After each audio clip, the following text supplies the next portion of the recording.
काल माजी नगराध्यक्ष नलावडे साहेब म्हणाले की कणकवलीच्या नगरपंचायतीच्या केबिनमधल्या नारायण राणे साहेबांच्या फोटोबद्दल बोलले. मी आपल्याला आवर्जून सांगतो की पूर्वी आम्ही ज्यावेळी सत्तांतर केलं, आम्ही राण्यांच्या विचारधारापासून बाजूला गेलो. त्यावेळी आमच्या केबिनमध्ये जो राण्यांचा फोटो होता तो काढण्यात आला, कारण आमची विचारधाराच वेगळी होती. आम्ही विचारधारा वेगळी घेऊन तिथे गेलेलो.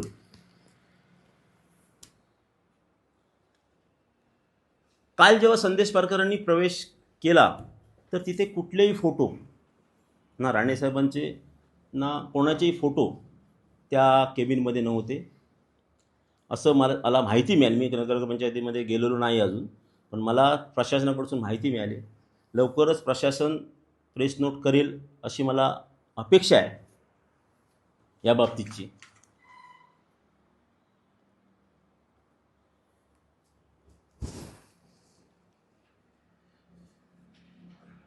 आणि राणेसाहेबांचा फोटो काढण्याचा जो काही प्रचार केला जातो तो चुकीच्या पद्धतीत केला जातोय.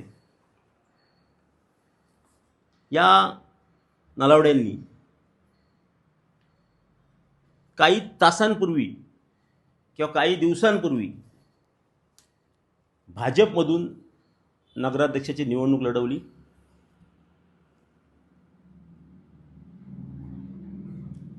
आणि कालच त्यांनी जनसंपर्क कार्यालय काढलं आणि जनसंपर्क कार्यालय काढलं. त्या कार्यालयातील सर्व फोटो फडणवीस साहेबांचा असेल, मुख्यमंत्र्यांचा असेल, भाजपचे नेते रवींद्र चव्हाणांचं असेल, मोदी साहेबांचं असेल, सगळ्यांचे फोटो त्या केबिनमधून काढून टाकलेले आहेत. ना कमळ निशाणीसुद्धा त्या केबिनमध्ये ठेवलेली नाही आहे.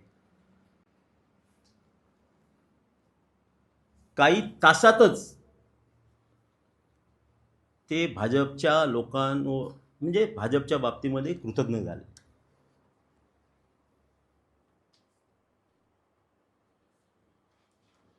माझं एक वैयक्तिक म्हणणं आहे की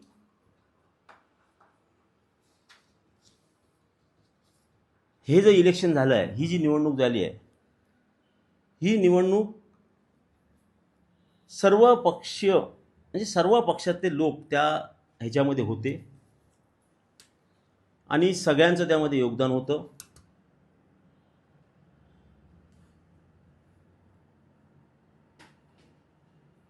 त्यामुळे आणि हे जी निवडणूक होती, ही निवडणूक आम्ही भाजप विरोधी लढवली गेली होती.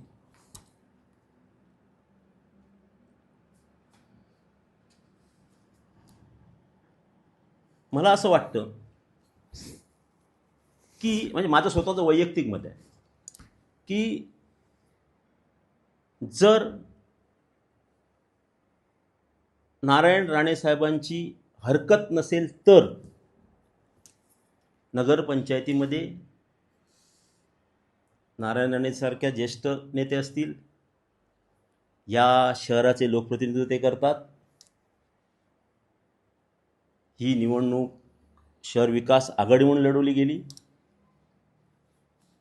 त्यामध्ये त्यांच्यासुद्धा असंख्य कार्यकर्त्यांचा, असंख्य लोकांचा पाठबळ शहर आघाडीला मिळालं.